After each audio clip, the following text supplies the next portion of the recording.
Homeland Security Secretary John Kelly says a military strike from North Korea is unlikely for now, but there could be a cyber attack. The cybersecurity expert David Kennedy on how likely that is. David, you know, ironically, of course, there's speculation that America perhaps had some cyber intervention with that attempted missile launch yesterday. We know that this is the warfare of the future. What are North Korea's capabilities?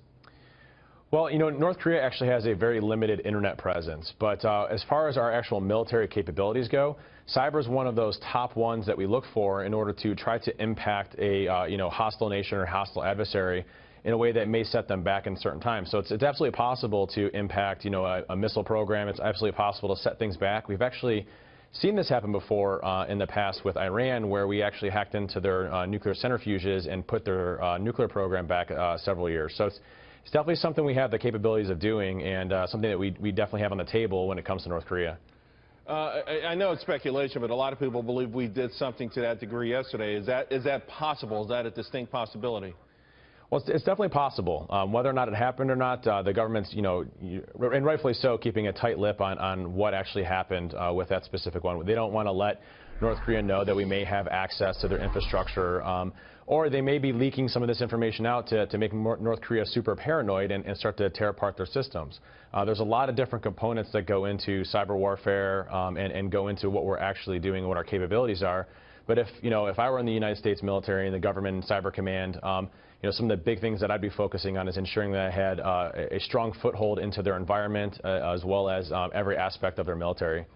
Because so few people there are on the Internet, does that mean that the Internet in of itself doesn't have the sort of exposure that it has in America? We know that our Internet system is so widespread, has such a footprint, that our electric grid is a potential target, our banks are a potential target. Do we have that same ability to shut down North Korea because so few people are on the Internet there? We do. Less of a footprint, yes. But with Stuxnet, it was actually physical access that gave us access to the nuclear program for Iran. It was a USB drive that ended up compromising the Iranian program. So we have multiple capabilities, what we call HUMINT, people that are on the ground that are actively collecting intelligence, or maybe spies inside of the country that can place certain code in certain systems and then give access to the United States.